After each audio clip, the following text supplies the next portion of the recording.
Mic போடலையா?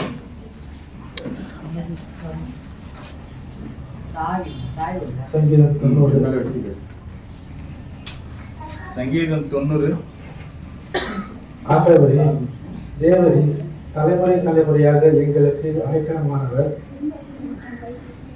பர்வதங்கள் தோன்றும் முன்னும் என் பூமியையும் உலகத்தையும் உருவாக்கும் முன்னும் நீரே அமைதியாய் என்றென்றைக்கும் தேவனாய் இருக்கிறீர். நீர் மனுஷரை நீர்த்துளையாக்கி மனு புத்திரரே திருமங்கள் இன்றி உமது பார்வைக்கு 1000 வருஷம் நேற்று கழிந்த நாள் போல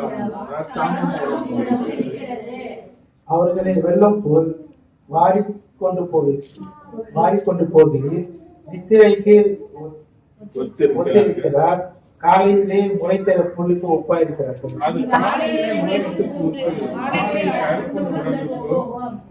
நாங்கள் உமது கோபத்தினால் அழிந்து உமது உக்கிரத்தினால் கலங்கி போகிறோம்.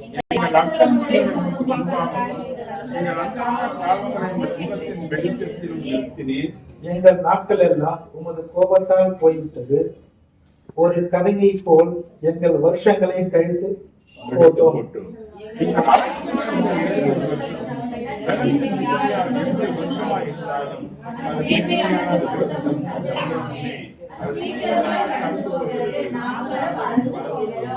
உமது கோபத்தின் வல்லமையையும் உமது பயப்படத்தக்க விதமாய் உமது உக்கரத்தையும் அறிந்து கொள்கிறவன் யார்?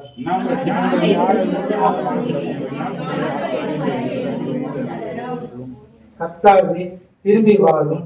எது வரைக்கும் கோபமாய் இருப்பீர்? உமது அடியானாகிய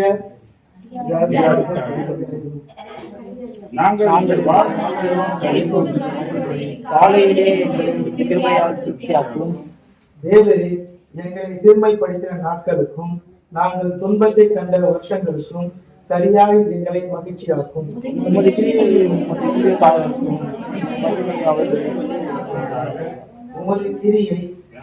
எங்கள் தேவனாய்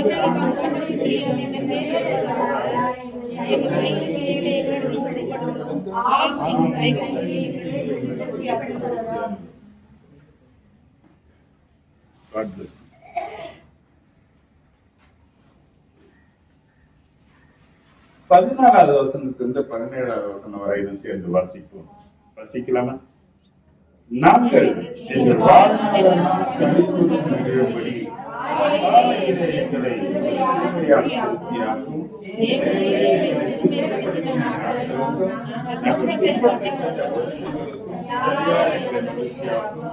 உமது கிரியை ஊழியக்காரருக்கும் மகிமை அவர்கள் பிள்ளைகளுக்கும் உண்டாவதாக. எங்கள் தேவனாகிய ஆண்டவரின் பிரியம் எங்களில் இருப்பதாக. எங்கள் கைகளின் கிரியை எங்களுக்கு உறுதிப்படுத்தும். கைகளின் கிரியை எங்களுக்கு உறுதிப்படுத்தியருளும். ஆமென். ஹல்லேலூயா. உட்கார்.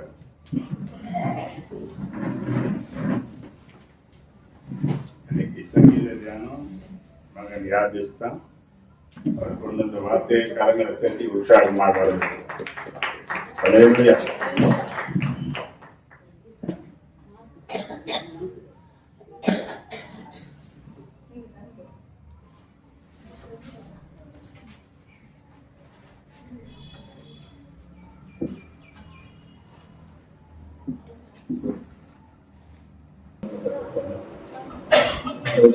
ஆத்ம சரீரம் சிந்தம் குற்றிகளை கண்களாக எல்லாவற்றையும் அந்தவரையுடைய பரிசுத்த ரத்தத்தினாலும் அந்தவருடைய ஆவியினுடைய வார்த்தையினாலும் அவருடைய பரிசுத்த கர்த்தாவே எங்கள் அனைத்தையும் கர்த்தர் வெளிப்படுத்தி உச்சரிக்கிறோம்.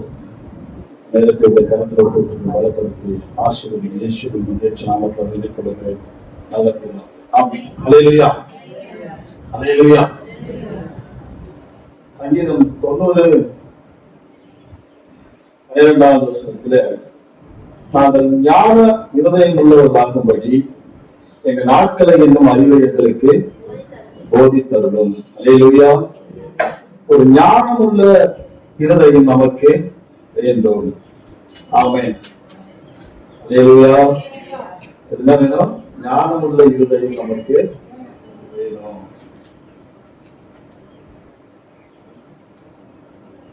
ஆமென். ஒரு மனிதனுக்கு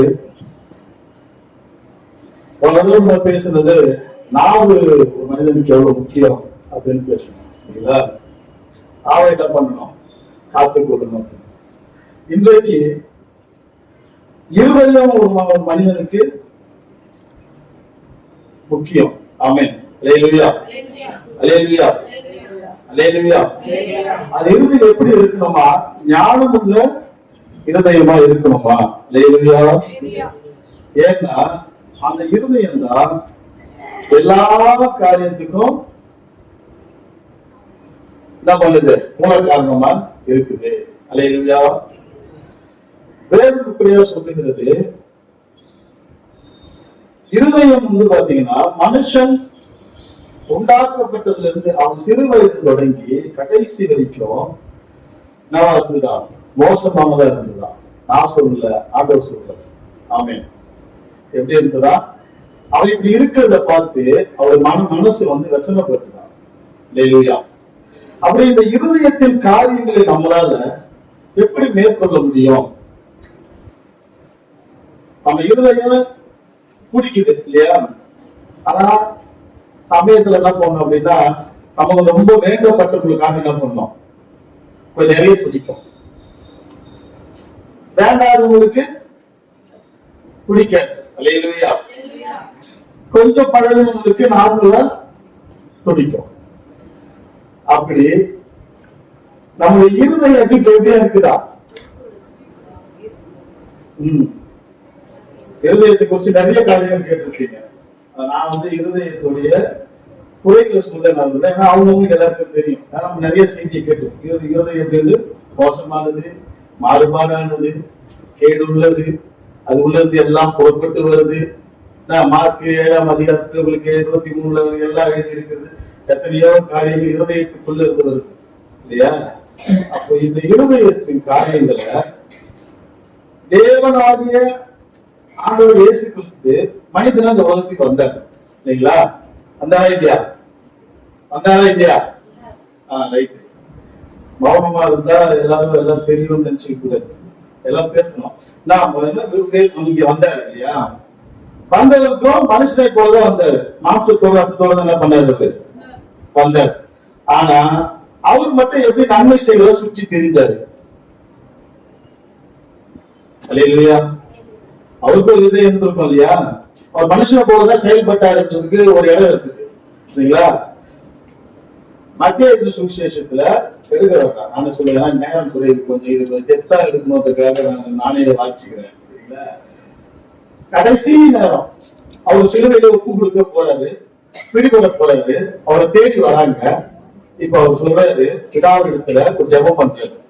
என்ன அப்படின்னா, பிதாவே இந்த பாத்திரம் என்னை விட்டு நீங்க கூடுமானால் என்ன பண்ணிட்டோம்? நீங்கட்டோம். டக்குனு சுதாச்சிக்கு என்ன பண்றாரு? உடனே என் சித்தத்தின்படி அல்ல உன் சித்தத்தின்படி அப்படின்றாரு. ஏன்னா வரக்கூடிய பாடுகளை நினைச்சு, வாங்கக்கூடிய அடிகளை நினைச்சு, வரக்கூடிய அவமானங்களை நினைத்து என்ன பண்ற? ஒரு நிமிஷம். ஏன்னா மனுஷனோட இருதயம் என்ன பண்ணோம்? ஒரு மனிதனா தான் இருந்தாருன்றதுக்கு இது ஒரு அடையாளம். அல்லேலூயா, அல்லேலூயா. அப்பேற்பட்ட ஆண்டவர் ஒரு நிமிஷத்துல டக்குன்னு என் சித்தத்தின்படி அல்ல உன் சித்தத்தின்படி எப்படி சொன்னாரு? கேள்வி இருக்குது. எப்படி சொன்னாரு? Question mark. அவருக்குள்ள ஒண்ணு இருந்தது. என்ன அப்படின்னா, அவர் நம்மளை போல மனிதர் தான். அவரு நம்மளை போல பார்வையாளராக இருந்தாரு. அவரு நம்மளை போலதான் என்ன பண்ணாருங்க? சாப்பிட்டாரு, போனாரு, வேலை செய்தாரு. வேலை செஞ்சாரு இல்லையா? வேலை செஞ்சாரு. குடும்பத்தை பார்த்தாரா இல்லையா? எல்லாத்தையும் பார்த்தாரு.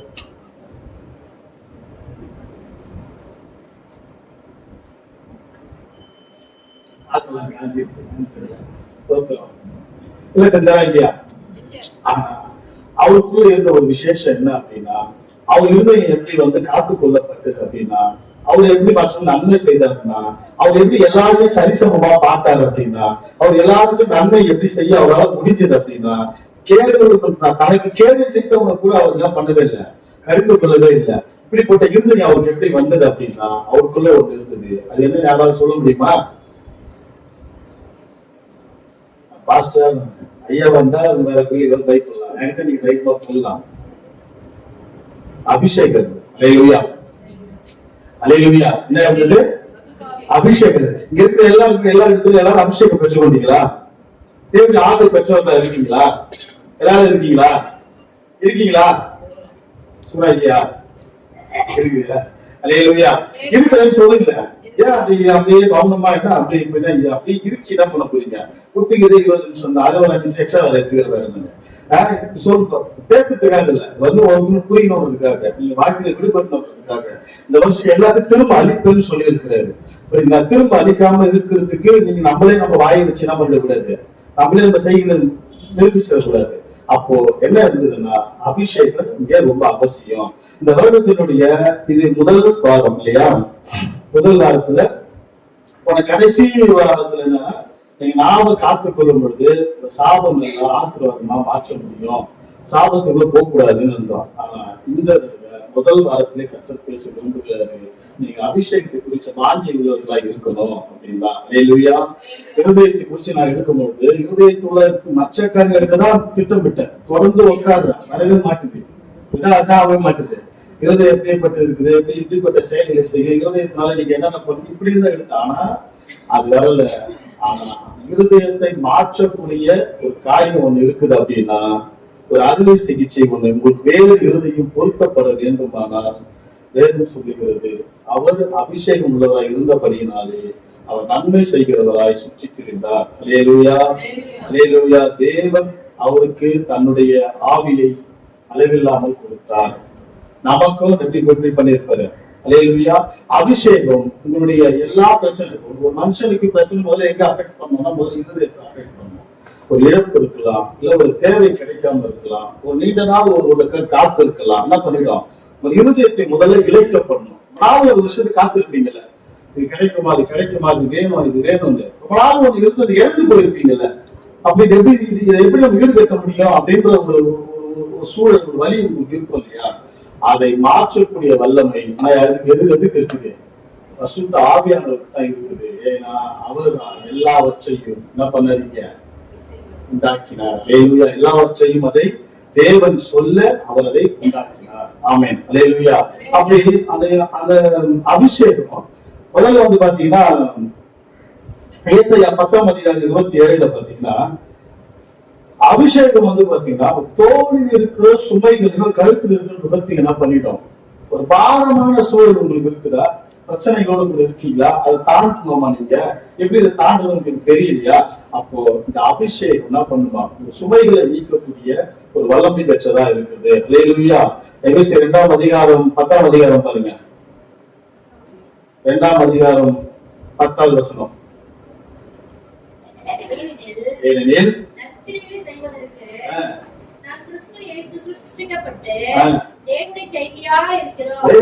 நீங்க எப்ப இருக்க முடியும், எப்ப இருக்க முடியும் உங்களால? நற்கிரி எப்படி செய்ய முடியும்? எல்லாரும் நன்மை செஞ்சு முடியுதா உங்களால? நம்மள வேணாம்னு சொல்லி நன்மை செய்ய முடியுதா? நம்மள தீர்ப்பு போன்றவங்க நன்மை செய்ய முடியுதா? நம்ம சத்துவ போல நினைக்கிறவங்க நன்மை செய்ய முடியுதா?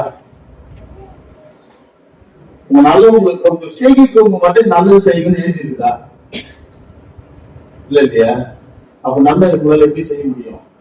எப்போ வந்திருக்கிறப்போ எனக்கு ரொம்ப ஒருத்தவங்க பிடிக்கும், அவங்க நன்மை செய்கிறாங்க, அவங்க எனக்கு ஏன்னா அவங்க பிடிக்க செய்யறாங்க, அவங்க எனக்கு பிடிப்பா நான் செஞ்சுக்கிறேன். இதனால பிற அவர் மகிமைப்படுவாரு.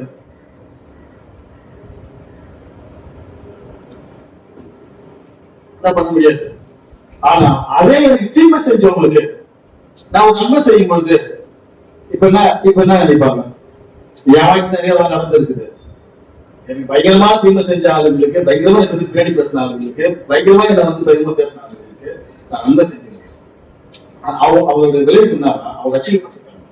அவங்கலாம் உயிர் உள்ள சாட்சியாக இருக்குது இல்ல? நம்ம சிஸ்டர் ஒருத்தவங்க நம்ம சபைக்குள்ள அப்பப்போ பாசம் பார்த்துட்டு போவாங்க. சும்மா ஒரு பொண்ணு என்கிட்ட வேலை பார்த்தா அது முன் காலத்துல நமக்கு விரோதமா பேசின ஆட்கள் தான். ஆனா அவங்களுக்கு ஒரு நன்மையை செஞ்சோம். அது நிமித்தம் ஒரு கிறிஸ்தவ எப்படி அது முடியுது, எப்படி நீங்க ஏத்துக்கிறீங்க? நிறைய பேர் இருக்கிறாங்க அந்த லிஸ்ட்ல. அப்போ நான் கிறிஸ்தவ, கிறிஸ்து எனக்குள்ள இருக்கிற யாரு எனக்குள்ள இருக்கு, அப்ப அது ஆவி இருக்கும் பொழுது நீங்க என்ன பண்ண முடியும்? இந்த வருடத்துல நீங்க தீமை செலுத்த நன்மை செய்யும் பொழுது பிதா மகிமைப்பட்டார், கர்த்தர் உங்களை உயர்த்துவார். ஆமென். அல்லேலூயா, அல்லேலூயா. அதே மாதிரி பார்த்தீங்கன்னா இதை குறிச்சுதான ஒரு தாகம் நமக்கு இருக்கணும். என்ன பண்ணணும்? இதை குறிச்சுதான தாகம் இருக்கணும். எத்தனை பேருக்கு வந்து அபிஷேகத்தை குறிச்ச தாகம் இருக்குது? எவ்வளவு நாள் அந்நிய பாஷையில ஜெபிக்கிறீங்க?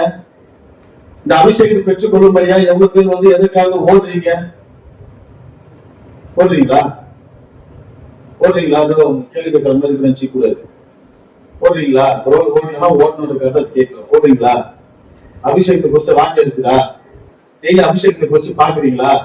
டெய்லி அபிஷேகத்தை குறிச்ச சிந்தனை இருக்குதா? ஒருவேளை நீங்க ஆதி காலத்துல நீங்க பெற்றிருந்த அபிஷேகம் பெற்ற நன்மைகள் பற்றி சிந்திச்சு பார்த்திருக்கீங்களா?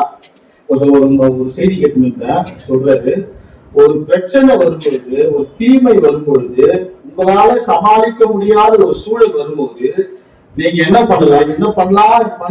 பண்ணவே தெரியலன்ற ஒரு சூழல் நமக்கு இருக்கும்போது உங்களுக்கு ஒரு ஐடியா கொடுக்குற, ஒரு பேர் மனிதர் சொல்ற ஒரு ஐடியா கொடுக்குற, அப்படியே என்ன பண்ணுங்க, உங்களுக்குள்ள பரிசுத்த ஆவியை நிறைந்து அந்நிய பாஷைகள் நீங்கள் பேச ஆரம்பித்து விடுங்கள்.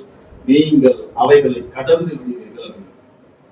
அது உண்மை. ஏன்னா எனக்கு வரக்கூடிய நெருக்கங்கள்ல நான் அதிகமா பேசின பாஷை அந்நிய பாஷை தான். நல்ல பிரச்சனைகள்ல நான் கடந்தது எல்லாமே அந்நிய பாஷைனாலதான். ஏராளமான சிக்கல்கள், ஏராளமான நெருக்கடிகள் மத்தியில நான் போனப்பெல்லாம் எனக்கு தெரிஞ்சது ஒன்னே ஒண்ணுதான், அந்நிய பாஷை தான். ஏன்னா தேவன் கொடுத்த ஆவின் மேல எனக்கு அபார நம்பிக்கை உண்டு. அல்லேலூயா, அல்லேலூயா. அது மேல நீங்க தாகம் உள்ளவர்களா என்ன பண்ணணும், இருக்கணும். அப்படி இருந்தாதான் உங்க இருதயத்தை நீங்க என்ன பண்ண முடியும், காத்துக்கொள்ள முடியும். வசனத்தின் மூலமும் காத்துக்கொள்ள முடியும். இந்த வசனம் அதிகம் ஞாபகப்படுத்துறது யாரு? வசனம் ஞாபகப்படுத்துறது யாரு? பரிசுத்த ஆவியானவர் தான்.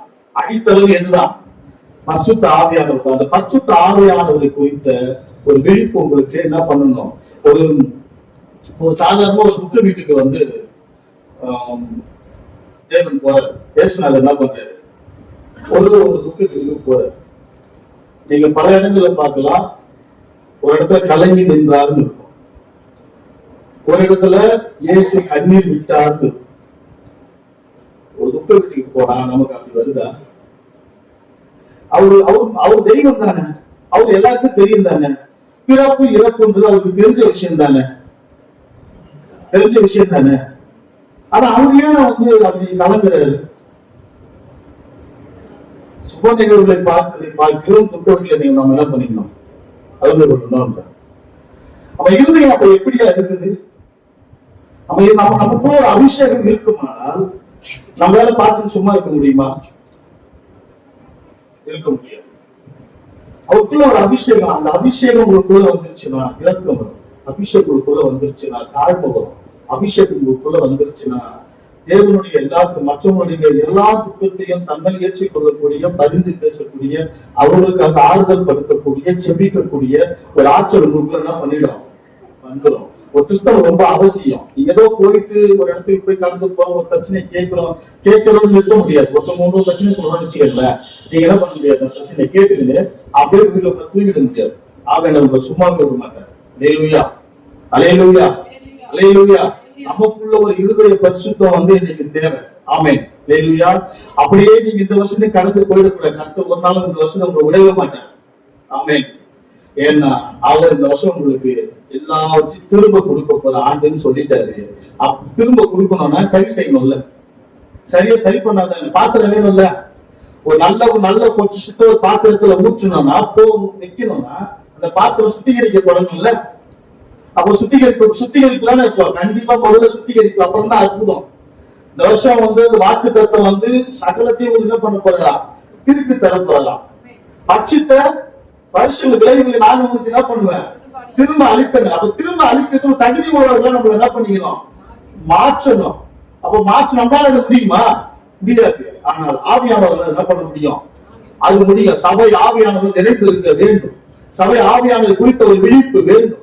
சபை ஆவியானவர் அபிஷேகத்தை பெற்றுக் கொள்ளக்கூடிய வாஞ்சி உள்ளவர்களா வேண்டும். நீங்க இன்னும் அப்படியே நிர்விசாரமா அப்படி இருந்தவே கூடாது. ஏன்னா ஆவியானவர் பலமாய் கிரியை செய்யக்கூடிய காலம் இது. அல்லேலூயா, அல்லேலூயா. அப்படி காரணமா இருக்கணும்ப்பா. அப்போஸ்தலர் 1:8 பாருங்க. பரிசுத்த ஆவி உங்களுக்கு வரும் பொழுது நீங்கள் பலன் அடைவீர்கள்.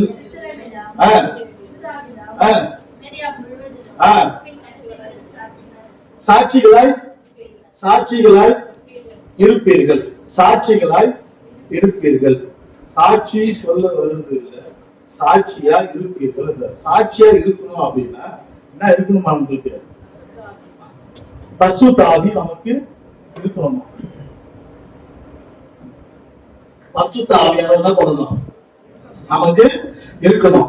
ஒருவேளை பரிசுத்த ஆவியானவர் இல்ல, கிட்டத்தட்ட வந்து பாத்தீங்கன்னா ஒரு 5 நிலை இருக்குது. ஆவியானவர் இருக்கிற ஒரு தொடர்புல ஆமே கை பார்க்காத சொன்னா ஆவியானவர் என்ன பண்ணாதீங்க. 5 வகையான நிலை இருக்குது. ஒண்ணு வந்து கணக்காளர், ரெண்டாவது முழங்காலர், மூணாவது இடுப்பது, 4வது, 5வது கடக்க முடியாத ஆழம். அல்லேலூயா, அல்லேலூயா, அல்லேலூயா, அல்லேலூயா.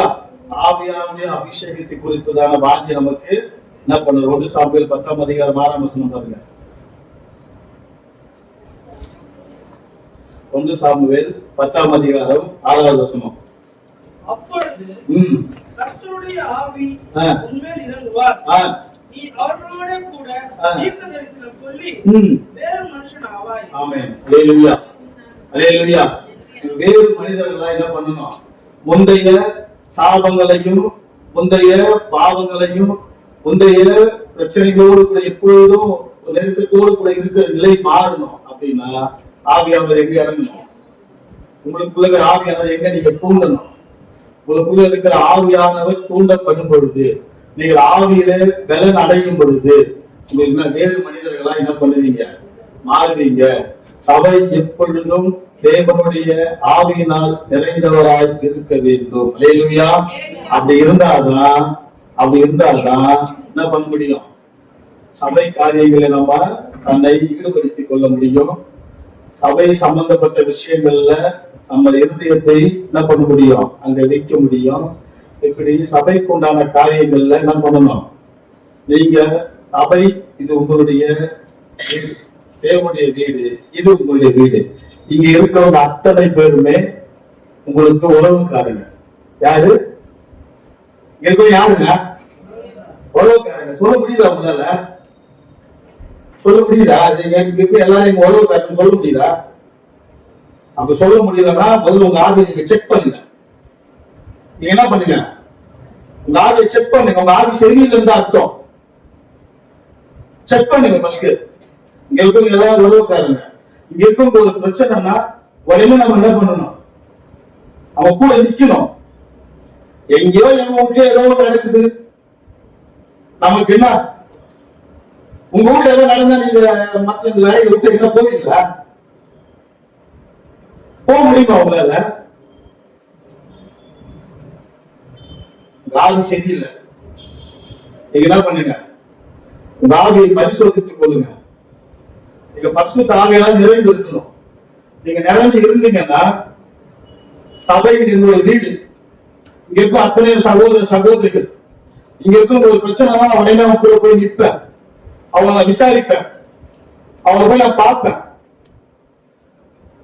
இப்படி இல்லை அப்படின்னா அவையில ஏதோ நடக்குது, எங்கேயோ போறோம், எங்கேயோ வரும், பார்க்கலாம் கடமைக்கு இருக்கிறீங்கன்னா உங்க ஆவி சரியில்லை. ஞானம் உள்ள இருதயம் என்ன பண்ண உங்களுக்கு? ஞானம் உள்ள இருதயம் உங்களுக்கு தேவை. நீங்க அப்படி இல்லை அப்படின்னா என்ன பண்ண முடியாது? உங்களை நீங்கள் காத்துக் கொள்ள முடியாது. அபிஷேகத்தை புதுசாக வாஞ்ச உங்களுக்கு கண்டிப்பா என்ன பண்ணணும்? எல்லாரையும் ஒரே மாதிரி பாருங்க, எல்லாருக்கும் ஒரே மாதிரி பழகுங்க, எல்லாருக்கிட்டையும் ஒரே மாதிரி நடந்துக்கங்க, எல்லாருக்கிட்டையும் ஒரே மாதிரி சபையில சொல்றேன். நான் வெளியே சொல்லல, நான் சொல்ற சபைக்குள்ள.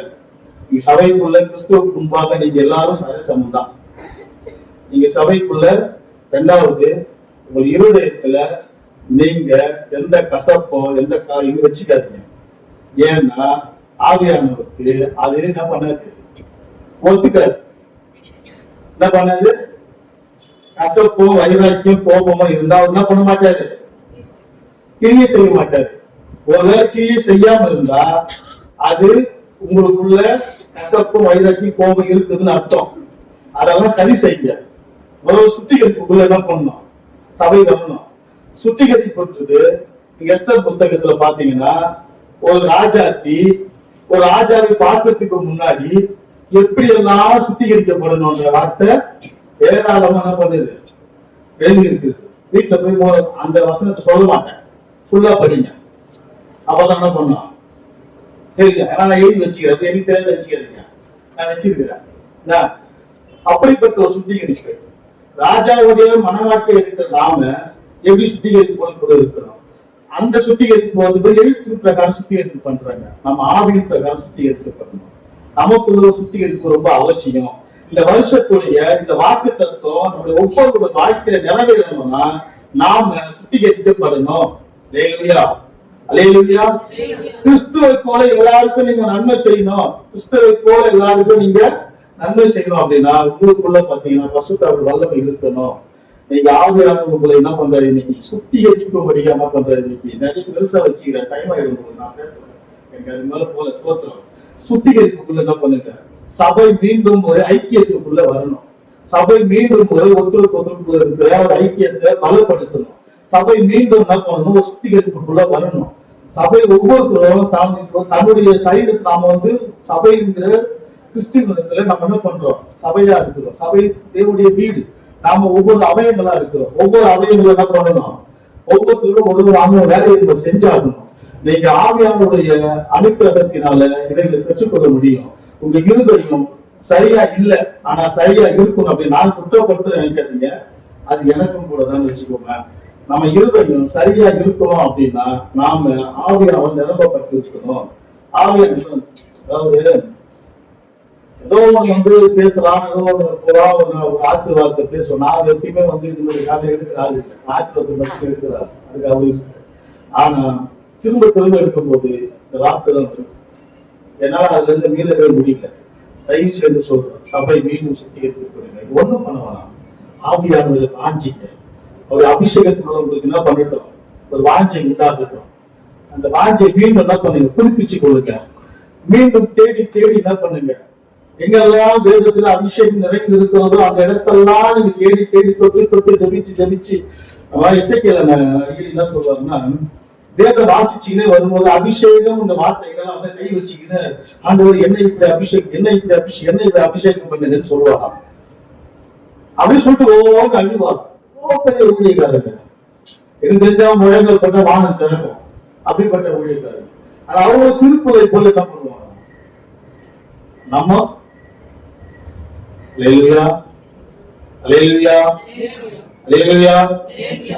நம்மளால சில காரியங்களை செய்ய முடியாது, ஆனா ஆவியானவர் செய்ய நமக்கு பலன் தருவார்.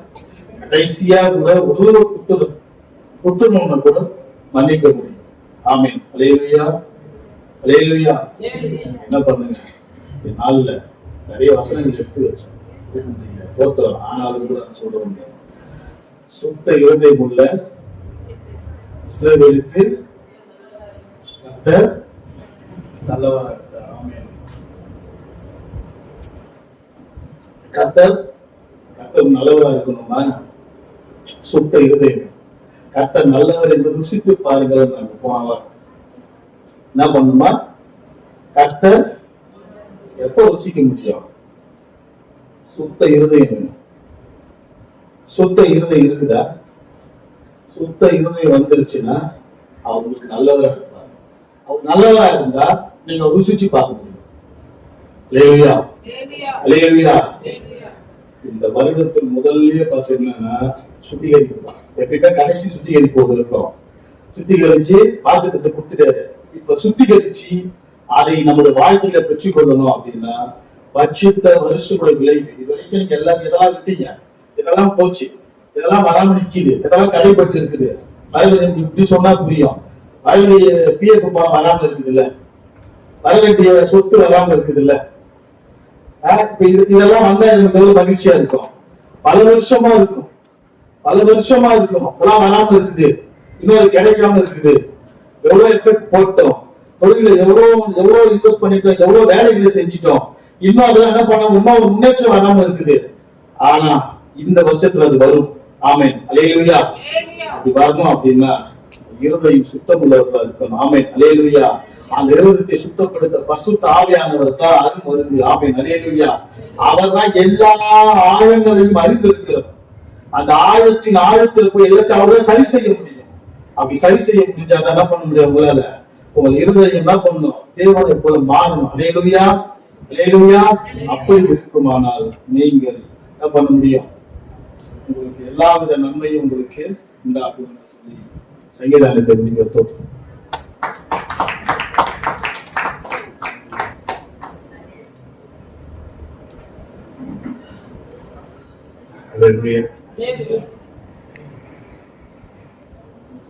நாங்கள் ஞான இருதயம் உள்ளவர்களாகும்படி நீங்கள் நாட்கள் என்னும் அறிவை எங்களுக்கு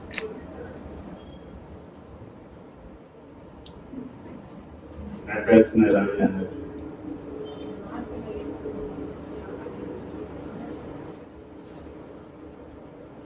என் நாட்கள் எவ்வளவுதான் என்பதை நான் அறிந்து கொள்வதற்கு ஞானமுள்ள இருதயம் வேண்டும்.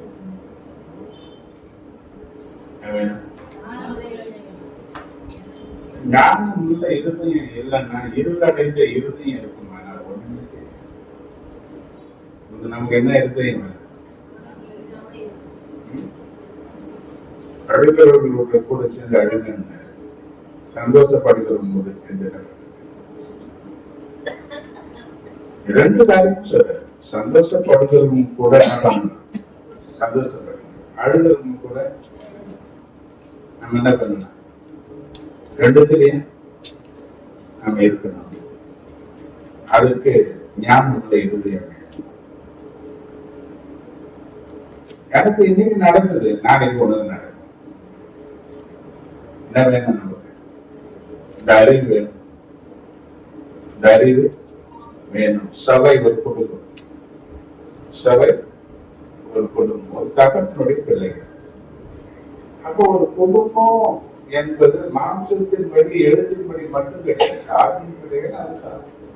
அப்ப அந்த ஒரு குடும்பத்துல ஒரு நபருக்கு ஏதாவது பிரச்சனை வந்துருச்சு, நெருக்கம் வந்துருச்சுன்னா எனக்கு எல்லாம் போக முடியுமா? எனக்கு அதுக்கு சம்பந்தம் இல்லைன்னு சொல்ல முடியுமா? எனக்கு ரொம்ப வேலை இருக்கு, என்னால வர முடியும்னு சொல்ல முடியுமா? சொல்ல முடியுமா? சொல்லுங்களா?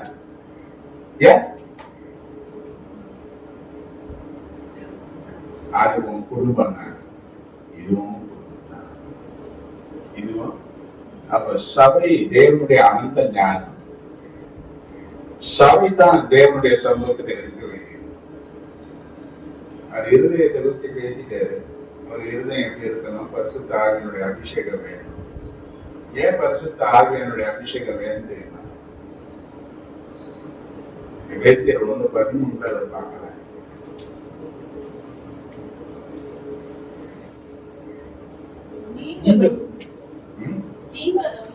நீங்களும் உங்கள் ரட்சிப்பின் சுவிசேஷமாகிய சத்திய வசனத்தை கேட்டு அண்டர்லைன் பண்ணீங்க. விசுவாசிகளான போது வாக்குதத்தம் பண்ணப்பட்ட பரிசுத்த ஆவியார் என்ன பண்ணா? இந்த முத்திரை இல்லைன்னா நீ செல்லாது. பரிசுத்த ஆவியானுடைய முத்திரை இல்லைன்னா லட்சம் பேர் இருக்கு என்கிட்ட, ஆனா முத்திரை இல்லை. முத்திரை இல்லாதவங்க என்ன பண்ண முடியாது? அங்கீகாரம் பெற முடியாது.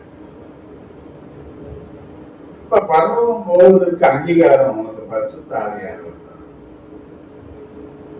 நிறைய காரியம் பேசிட்டாரு. ஒரு 3 காரியம் உனக்கு நான் சொல்லிடுறேன். ஞான இருதயம் எதுக்கு வேணும்? வெளிப்படுத்துற 14:13 நீ வாசித்தீங்க.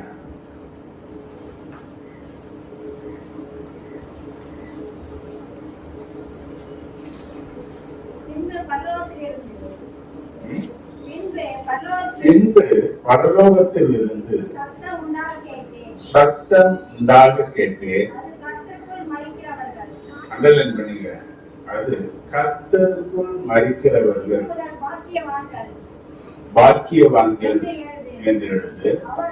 அவர்கள் தங்கள் பிரயாசங்களை விட்டுவிட்டு தங்கள் பிரயாசங்களை விட்டு ஒழித்து இளைப்பாறுவார்கள். இளைப்பாறுவார்கள். அவருடைய கிரியில் அவர்களோடு கூட அவர்கள் கிரியைகள் அவர்களோடு கூட போகும்.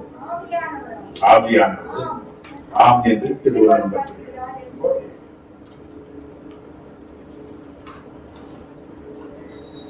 கர்த்தருக்குள் மறிக்கிறவர்கள் பாக்கியவான்கள்.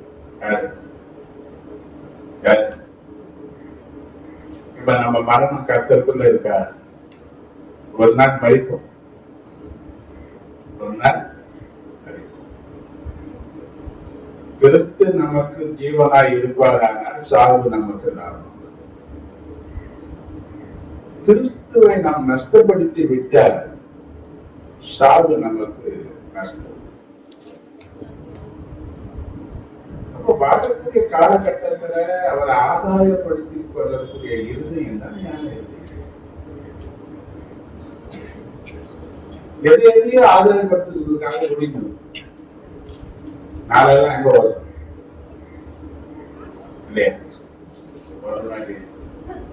என்னதான் நம்ம சம்பாதிச்சாலும் அனுபவிக்க தேவன் அனுகிரகம் தரலன்னா உண்மையை அனுபவிக்க முடியவே முடியாது. யார் வேணும் நம்ம அவரை நம்ம ஆதாயப்படுத்தி இருக்கோம். அப்போ 3 காரியத்துல முதல் காரியம் சொல்றது 2 Corinthians 2:17 நீ வாசிக்கணும். ஒரு கிறிஸ்துவுக்குள் இருந்தால் அவன் புதிய சிருஷ்டியா இருக்கிறான். பழையவனை எல்லாம் ஒழிந்து போயின, எல்லாம் புதிதாக என்ன ஆயிருக்கணும்.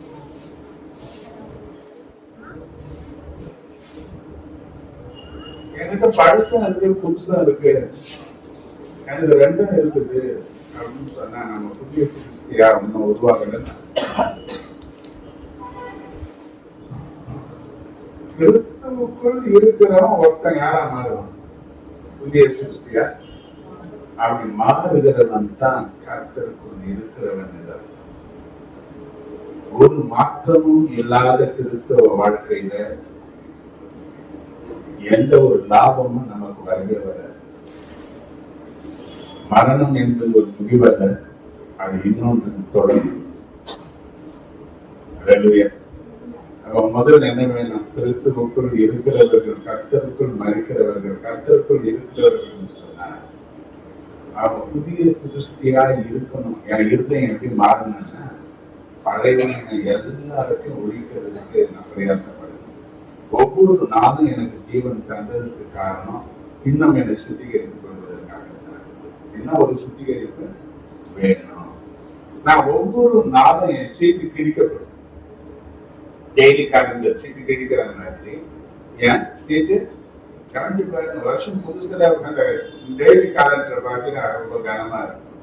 வருஷம் கடைசியில அப்படிதானா? எப்படி போயிடுவோம்? ஒண்ணுமே இல்லாம காணாம போயிடும். ஒரு நாள் வரும். அதற்கு முன்னதாக நான் என்ன பண்ணணும்? கிடைச்ச அந்த காலகட்டங்களில எனக்கு புதுசா மாற்றிக்கணும். அப்ப கிறிஸ்துவுக்குள் இருந்தால் நான் புதிய சிருஷ்டியா மாறுவேன் என்ற இருதயம் எனக்கு வந்தால் நான் எங்க போக மாட்டேன். உலகத்தை தேடி உலகத்திற்குள்ளவே நான் வாழ்ந்து இருக்க மாட்டேன். எங்க இருக்கணும்? நான் கிறிஸ்துவோடு இருக்கணும். அந்த இருதயம், ஏன்னா அந்த இருதயம் ரொம்ப மோசமானது, திருக்கானது அப்படின்னு சொல்ற. இது பல இடங்களில இது தவறி போகுது. ஒரு காரியம். 2வது ஒரு காரியம் ரோமர் 6:3 நீங்க பார்க்கலாம்.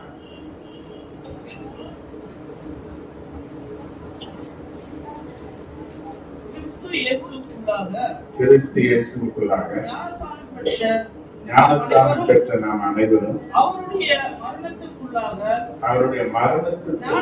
பெற்றதை அறியாமல் இருக்கிறீர்களா? ஞானஸ்தானம் பெற்றதை அறியாமல் இருக்கிறீர்களா கேட்கிறேன்.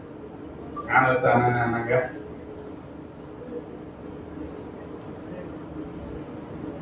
அவங்களுக்கு புரியலையா? இன்னொரு முறை படிச்சுக்காரு. கிறிஸ்து இயேசுவுக்குள்ளாக ஞானஸ்தானம் பெற்ற நாம் அனைவரும் அவருடைய மரணத்துக்குள்ளாக ஞானஸ்தானம் பெற்றதை அறியாமல் இருக்கிறீர்களா? கிறிஸ்துவுக்குள்ளான மரணத்துல இணைக்கப்படுகிற ஒரு அனுபவம் தான் ஞானஸ்நானம். கிறிஸ்துவோடு கூட மரித்தோமான அவரோடு கூட பிழைத்துங்கிறது உயிர்த்தெழுதல பங்கு. ஏன்னா இருதயம் வேணும், நான் இருதயம் வேணும். ஒரு மரித்த ஒரு அனுபவம் நமக்கு வேணும். இது ஒரே நாள்ல நடக்கிற காரியம் அல்ல. எந்த அளவுக்கு கிறிஸ்துவுக்குள் வளர்கிறோமோ அந்த அளவுக்கு இந்த காரியத்துல கர்த்தர் நம்முடைய காரியங்களை நடத்தி தருவார். ஹல்லேலூயா. அப்ப பல பிரச்சனைகள் சொன்னாங்க, எனக்கு தீமை செய்தாங்க, நான் நன்மை செய்தேன். இது என்ன எப்படி வரும் தெரியுமா? கிறிஸ்துவுக்குள் இருந்துதான் வரும். ஏன்னா அவர் அப்படி செய்தார். அவர் எனக்குள்ள இருப்பாரானால் உனக்குள்ள இருப்பாரானால் நம்ம செய்ய வைப்பார். அல்லேலூயா. அல்லேலூயா. ரெண்டாவது நாம் என்ன பண்ணணும்? மரித்த நிலையில இருக்கிற அந்த இருதய நினைவுகள் நமக்கு வேணும். மூணாவது பரிசுத்த ஆவியானவராக நாம் முத்திரை போடப்பட்டிருக்க. மூன்று காரியங்கள் இருந்தால்தான் நீ கர்த்தருக்குள் இருக்கிறவங்க மரிக்கிறவங்க என்ற நிலையில வர முடியும். அப்படி இல்லைன்னா என்ன பண்ண முடியாது? என்ன பண்ண முடியாது? இந்த போதனை தான் சபையில ஒரு ஆழ்ந்த போதனையா கர்த்தர் வச்சிருக்கிறது. ஏன்னா எல்லாருக்கும் மரணம் இருக்கு. ஒரு நாள் பிறப்புன்னா February 9:27 நீங்க அதை பார்க்கலாம்.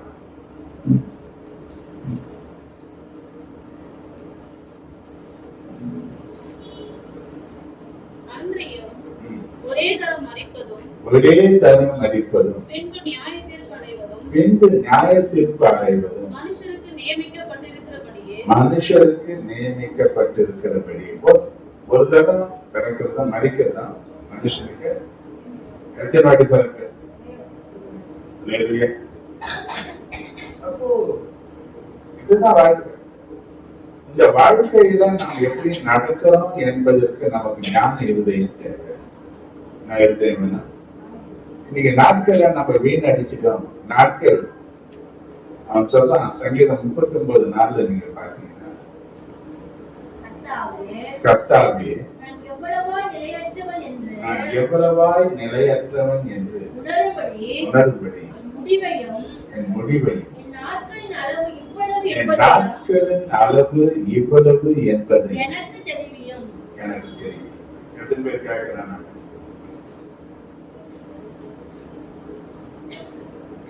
நமக்கு இந்த எண்ணமே வரல.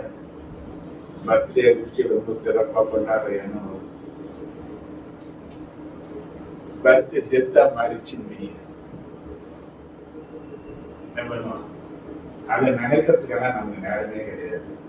ஆனா நம்ம கொடுக்கப்பட்டிருக்கிற காலங்கள், நம்ம ஆயத்தப்படுத்திக் கொள்வதற்காக கொடுக்கப்பட்டிருக்கிற காலங்கள். எனக்கு பார்த்துட்டு ஞானமுள்ள இசையை நமக்கு அடியருடைய நம்ம ஆண்டவரை சாட்சி நேரம், சாட்சி இருக்குமானால் ஆண்டவரை மகிமைப்படுத்துவதற்கு ஒரு சின்ன நேரம். சீக்கிரம் வந்து ஆண்டவரை மகிமைப்படுத்தினார். இன்னைக்கு ஒரு முக்கியமான செய்தியை பேசும்படியாக எனக்கு ஒரு உந்துதலை தேவன் வச்சிருக்கிறார்.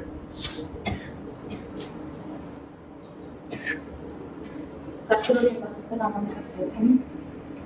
கடந்த வருஷங்களும் எங்களை பாதுகாத்த தேவனுக்கு நாம் முதலாவது நன்றி செலுத்துகிறோம். எங்க வீட்டுல எப்படி போய் சபையாருக்கு தெரியும் நன்றி. எங்க தம்பி இறந்தது எங்களுக்கு இழப்பா இருந்தாலும் கடந்த 1 வருஷமா அவன் பட்ட காடுகள் கொஞ்சம் நெஞ்சம். ஒவ்வொரு நாளும் படுக்க முடியாம, தூங்க முடியாம, மூச்சு விட முடியாம, இரவலோட சாப்பிட முடியாம, எது சாப்பிட்டாலும் கஷ்டம். ஏறுமோ, பிபி ஏறுமோ. இந்த 1 வருஷமா அவன் பட்ட பாட்டுகள் ரொம்ப அதிகம். காலில் அடிபட்டது, அந்த காயம் மாறுமோ, கால இடத்துல வாங்குறோம். ஒவ்வொரு நாளும் துடிச்சது. ஒவ்வொரு வாட்டியும் அவன் வேதனைப்படும் போதெல்லாம் எங்களுக்கு ஆதரவாக எங்க பாஸ்டர் நினைக்கிறேன். நன்றி. எப்போ போன் பண்ணாலும் எங்க ஆறுதல் சொல்லி ஒவ்வொரு நாளும் கேட்டுனாங்க. கடைசியா ஞாயிற்றுக்கிழமை அவர் சாயந்தரம் வருவாரு அப்படின்னு நாங்க நினைச்சு நான் இருந்தோம். காலையில வந்துட்டு கிளம்பிட்டாரு அப்படின்னு நாங்க அவர்கிட்ட ஜெபம் பண்ணிக்கணும்னு எனக்கு 3 மாசம் நான் இல்லை, இங்க ஊர்ல இருந்தேன். நான் போன 10 நாள் 15 நாள் கழிச்சு தம்பிக்கு உடம்பு சரியில்லை. என்னால நிம்மதியா ஒரு நாள் கூட அங்க இருக்க முடியல. என்னைக்கு என்ன நடக்குமோ அந்த குழந்தைங்க கிட்ட என்ன விட்டுட்டு அவங்க மாமியார் இங்க வந்திருந்தாங்க. நான் என்ன பண்ண போறேன்னு தெரியல. கடவுளை ஒவ்வொரு நாளும் நான் கடவுளை வேண்டிட்டு இருந்தேன். கடந்த 1 மாசமா என்னால நிம்மதியா தூங்க முடியல. பயம், ஏதேதோ சொப்பனங்கள், என்னால என்ன சொல்றதுன்னு தெரியல. நான் என் பொண்ணுகிட்ட சொல்லுவேன், எனக்கு ஏதோ பயமா இருக்கு சின்னி, எனக்கு தூங்க முடியல. படுத்து எந்திரிச்சேன்னா ஏதேதோ பயமா இருக்கு. கனவு என்ன வருதுன்னு எனக்கு தெரியல, எனக்கு பயமா இருக்கு. நான் எப்ப ஊருக்கு போவேனா நான் வந்த 3 தம்பி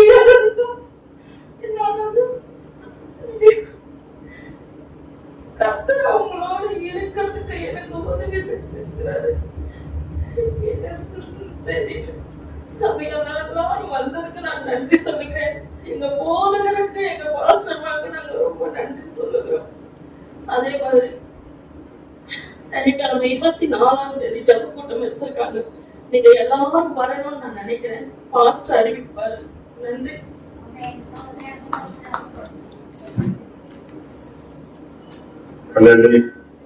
சீக்கிரம்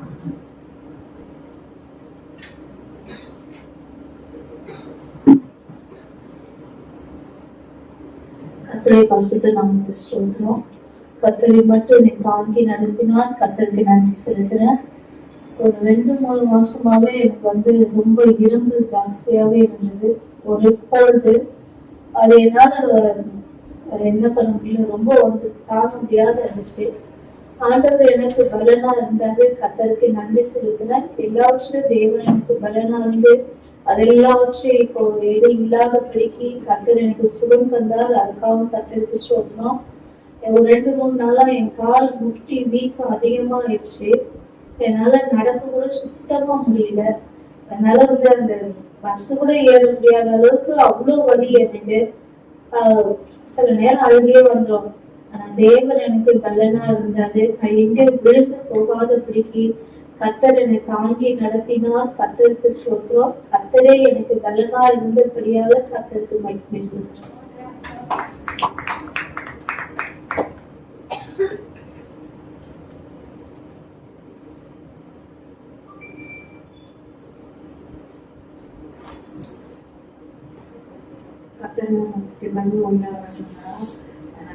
போயிட்டு வந்தா கூல்ட்ரிங்க்ஸ் சாப்பிட்டேன். எனக்கு பிடிக்காது, ஆனா சாப்பிட்டேன். சாப்பிட்ட உடனே வீட்டுக்கு வந்து பார்த்தா அன்னைக்கு நல்லா இருந்தது. மறுநாள் இருந்து எனக்கு நெஞ்சு அடிச்சிச்சு, ஒண்ணுமே முடியல, கேஸ் ட்ரபிள் ஃபுல்லா ஆயிடுச்சு. நெஞ்சு வலிக்குதுன்னா பசங்க பயந்துட்டாங்க, என்னமா இந்த மாதிரி இருக்குது அப்படின்னு சொல்லி பசங்க ரொம்ப பயந்துட்டாங்க. அப்புறம் இந்த சைட்ல இருந்து கை வந்தா வலிக்குது. அப்புறம் அது மறுநாள் நைட்டு ஹாஸ்பிட்டலுக்கு போனேன். காலையில எல்லாம் நல்லா இருந்தாங்க. மறுநாள் ஹாஸ்பிட்டலுக்கு போனா அவங்க கேஸ்க்கு இன்ஜெக்ஷன் போட்டாங்க. போட்டு திருப்பி ஒரு இன்ஜெக்ஷன் போட்டாங்க, 2 இன்ஜெக்ஷன் போட்டாங்க. போட்டு அம்மா எனக்கு ஒரு மாத்திரை எடுத்துனால போட்டு அம்மா நைட்டே போயிட்டு நீ ECG எடுத்துமாமா போயிட்டு அப்படின்னு சொன்னாங்க. ECG எடுத்து வந்து அவங்களுக்கு ஒண்ணுமே தெரியல. அப்புறம் நான் பாஸ்டர் கிட்ட ஜம்ப் பண்ணேன். பாஸ்டர் எனக்கு உடம்பு சரியில்லை, இன்னைக்கு எனக்கு ஜம்ப் பண்ணுங்க பாஸ்டர், நான் ஹாஸ்பிட்டலுக்கு போறேன்னு சொல்லி நைட்டே ஜம்ப் பண்ணேன். அப்புறம் ஜம்ப் பண்ணிட்டு போயிட்டு நைட்டு பார்த்துட்டு வந்தேன். அப்புறம் ECG எடுத்து ஹாஸ்பிட்டலுக்கு அட்மிஷன் ஆகுமா சொன்னாங்க. நான் வேணாமா, எனக்கு நல்லா ஆகும், எனக்கு ஒண்ணு இல்லை, ஆண்டவர் எனக்கு கூட இருக்கிறாரு, ஆனா போக மாட்டேன், நான் நைட்ல போக மாட்டேன், நீங்க நைட் பார்த்துட்டு காலையில ஏஞ்சி போடலாம் அப்படின்னு சொன்னாங்க. சரின்னு சொல்லி காலையில பொண்ணு எனக்கு பிபி இல்லாம இருந்தது, திருப்பி பிபி வந்திருக்குது. அப்புறம் டெஸ்ட் போனா அப்போ சொன்னாங்க பிபி இருக்குதுமா, பிபி மாத்திரை பாதி போடுங்க அப்படின்னு சொன்னாங்க. டாக்டர் எங்கிட்ட பிபி மாத்திரை இல்லை, நீ பிபி இருக்குது சொன்னாங்களா. பிபி இருக்குமா, ஆனா போடுமா, பாதி மாத்திரை போடுங்கம்மா சொன்னாங்க. சரி போட்டு வந்தேன். அப்புறம் பார்த்தா நைட்டே பிபி 200 இருந்துச்சு. ஐயோ ஏசப்பா என்னப்பா இந்த மாதிரி இருக்குது, எங்க பொண்ணு அதுல அப்படியே அழுகுச்சு. என்னம்மா இந்த மாதிரி இருக்குது அப்படின்னு சொன்னா. எனக்கு ஒண்ணு இல்லைம்மா, நானும் தைரியமா இருக்கிறேன், எனக்கு ஒண்ணு இல்லை, எனக்கு 1ஆவது டாக்டர் வந்து ஆண்டவர் என் கூட இருக்கிறாரு, எனக்கு ஒண்ணும் ஆகாது அப்படின்னு சொல்லி நானும் தைரியமா இருக்கிறேன். ஆனா பசங்க மட்டும் பயந்துனே இருந்தாங்க. அப்புறம் காலையில ஏஞ்சி வந்தா பாஸ்டர் கிட்ட போன் பண்ணேன். பாஸ்டர் இந்த மாதிரி இருந்து உடம்பு எனக்கு முடியல அப்படின்னு சொன்ன உடனே பாஸ்டர் அவனை போயிட்டு பார்த்துட்டு வாங்கன்னு சொல்லி திருப்பி ஜெபம் பண்ணாரு. ஜெபம் பண்ண ஹாஸ்பிட்டலுக்கு போனேன். அங்க போனா திருப்பி இசிஜி எடுத்து எடுத்துட்டு அப்புறம் பார்த்துட்டு அம்மா ஒண்ணும் இல்லைம்மா கேஸ் டபுள் ஃபுல் ஆயிடுச்சு, நீ எதனா சாப்பிட்டியான்னு சொன்னாங்க. அந்த மாதிரி அந்த இது ஸ்வீட் சாப்பிட்டேன், நான் பொங்கல் செய்யறேன் அந்த பசங்க, அந்த பொங்கல் சாப்பிட்டேன் டாக்டர் அப்படின்னு சொன்ன உடனே அது ஒண்ணும் இல்லம்மா இந்த மாதிரி அது கேஸ் டபுள் ஜாஸ்தி ஆயிடுச்சு, அப்படியே ஒரு மாதிரி ஆயிடுது, ஒண்ணும் இல்லை அப்படின்னா. இந்த கையெல்லாம் பயங்கரமா வலிச்சா, கை வலிக்குதுன்னு சொன்னோம்னா பசங்க இன்னும் பயந்துனாங்க. அப்புறம் நான் சொன்னேன் எனக்கு ஒண்ணு ஆகாது, ஆண்டவர் என் கூட இருக்கிறாரு, எனக்கு ஒண்ணும் ஆகாது, ஜீவன் ஆண்டவர் காலத்துல ஒப்பு கொடுக்குறேன் போனா அவர் சித்தம் இல்லன்னு சொல்லி நான் ஜம்ப் பண்ணுவேன் தான். இன்னைக்கு ஆண்டவர் எனக்கு கொண்டு வந்ததுக்காக ஆண்டவருக்கு போடாம கோடி சொத்துறேன். ஆண்டவர் பிள்ளைகளை ஒரு நாள் வெக்கப்பட விட மாட்டாங்க. ஆனா ஆண்டவர் எனக்கு தைரியத்தை கொடுத்தாரு, அதுக்காக ஆண்டவருக்கு நன்றி சொல்லிருக்கிறேன்.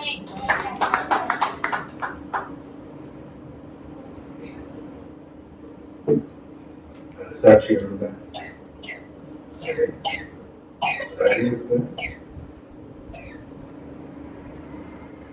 முதல் நான் போட்டேன்.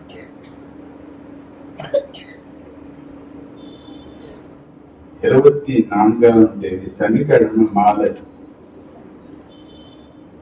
5 மணிலிருந்து 5:30 அந்த நினைவு நாள் கூட்டத்தை நம்ம நடத்தி கேட்டிருக்கிறாங்க. ஒரு காரியத்தை அங்க சொன்னாங்க, சபை மக்கள் வந்தது பெரிய ஆள், இதுலயும் எல்லாரும் பங்கெடுக்கணும் பாஸ்டர், தயவு செய்து சொல்லுங்க, நானும் அனுப்புறேன் சொல்லுவாங்க. நோட்டீஸ் சீக்கிரம் அச்சாரி வந்துருச்சுன்னா தரேன் சொல்றேன், இல்லைன்னா நீங்க வாய்ப்பு சொல்லிடுங்க, நான் குரூப்ல போட சொல்றேன்னு சொல்லியிருக்கிறேன். இது நம்ம குடும்பம், நம்முடைய பிள்ளைகள், நாம எல்லாரும் தவறாம அதுல பங்கெடுக்கணும் என்பதுதான் அவங்க எதிர்பார்க்கிற ஒரு காரியம். உங்க ஒரு ஜெபம், நீங்க கர்த்தருக்காக பாடின ஒரு பாடல் ஒரு பெரிய ஆசீர்வாதத்தை கொண்டு எவ்வளவு இழப்பின் மத்தியிலையும் ஒருத்தர் தன்னை ஆர்த்தி தேய்ச்சிக் கொள்வதற்கு அந்த ஆறுதல் ரொம்ப அவசியமா இருக்கு. ஆண்டவர் மேல ரொம்ப வைராக்கியமான விசுவாசம் உள்ள மகள் தான் 2 பிள்ளைகள் நம்ம கூட வருகிற பிள்ளைகள் தான். அந்த குடும்பத்திற்கு உங்க ஜெபம் ஆறுதலாக இருக்கும், ஆசீர்வாதமாக இருக்கும். அதை அவங்க எதிர்பார்க்கிறாங்க. சபை கட்டாயம் வரணும்னு அவங்க எதிர்பார்க்கிறாங்க. இதை நான் அறிவிப்பா சொல்றேன், வராதவங்களுக்கு சொல்லிடுங்க. வந்து நீங்க என்ன வருகிற 24ஆம் தேதி சாயங்காலம் அதில் பங்கெடுத்துங்க. ஒரு 1.5 மணி நேரம் 2 மணி நேரம் தான், அதை முடிச்சிடலாம் ஈஸியா. எல்லாரும் வந்து பங்கெடுத்து அந்த குடும்பத்துக்காக ஜெபிக்கலாம். அந்த ஒரு பாதுகாதையும் ஒரு தேர்தலையும் தந்து அவங்க ஆசீர்வதிக்கும்படியாக நான் அந்த அறிவிப்பு உங்களுக்கு மத்தியில் வைக்கிறேன். ஞாபகத்தில் வச்சுக்கணும், மறந்தாதீங்க. எல்லாம் அதில் பங்கெடுங்க, கர்த்தர் மலை ஆசீர்வதிப்பாங்க. இன்னைக்கு ஒரு செய்திக்கு நேரம் இன்னைக்கு சாயங்காலம் 5:30 மணிக்கு ஆரம்பிச்சு 7:30 மணிக்கு முடிஞ்சிடும். அமாவாசை கூடுகையில பங்கெடுத்துட்டு நீங்க தவற விடாமல் இருக்கக்கூடிய ஒரு ஜெபம் இந்த ஜெபம். பெரிய மாற்றங்களை உங்களுக்குள்ள அது உண்டாகும். நிறைய தடைகள் அது உடையும். இதுல பங்கெடுக்க இது ரொம்ப நேரம், ஒரு நாள் இரவெல்லாம் ஜெபிக்கிற நாட்கள் போய் இப்ப 2 மணி நேரம் தான் நம்ம ஜெபிக்கிற அளவுக்கு இப்ப இருக்கு. இதுல உற்சாகம் லேட்டா வராதிங்க, சீக்கிரம் வந்து சீக்கிரம் லேட்டா வந்து அவங்களுக்காக கொஞ்சம் நேரம் எடுக்கிறது முடியல. அதுக்கு நேரம் மாச்சுன்னா நம்ம மற்றவங்க ஜெபித்து அது முடிக்கிறதுக்கு நேரம் இருக்கும். சீக்கிரம் வாங்க, சீக்கிரம் நம்ம கர்த்தருடைய ஆசீர்வாதத்தை பெற்று நம்ம கடந்து போகலாம். கர்த்தர் உங்களோடு இருப்பாங்க. அல்லேலூயா. நீங்க செய்திக்குள்ளாக போறதுக்கு ஒரு காரியத்தை நான் உங்களோட பேச விரும்புகிறேன். அதாவது நம்ம வசந்தகுமாருடைய மரணம் பெரிய பாதிப்பை உண்டாக்கிச்சு என்று சொல்லலாம். வந்து பாருங்க, திடீர்னு கூப்பிட்டாங்க, வருஷம் பார்த்து நீங்க வந்த நீங்க வாங்க பாஸ்டர் அதுவும் வசந்தகுமார் உட்கார்ந்து கேட்கறது அவரு. அவர் பாதி நேரம் கேட்பாரு, மற்ற நேரத்துல மீட்டிங் கூட கொஞ்சம் அந்த வாரம் பார்த்துட்டு போயிடுறேன். ஆனா 1 மணி நேரம் மேல அன்னைக்கு நான் பேசி இருக்கிறேன். உட்கார்ந்த இடத்துல உட்கார்ந்து கேட்டபடியாக இருந்தேன். எனக்கு ஆண்டவர் ஒன்றத்தை நான் கரைச்சு சுத்தி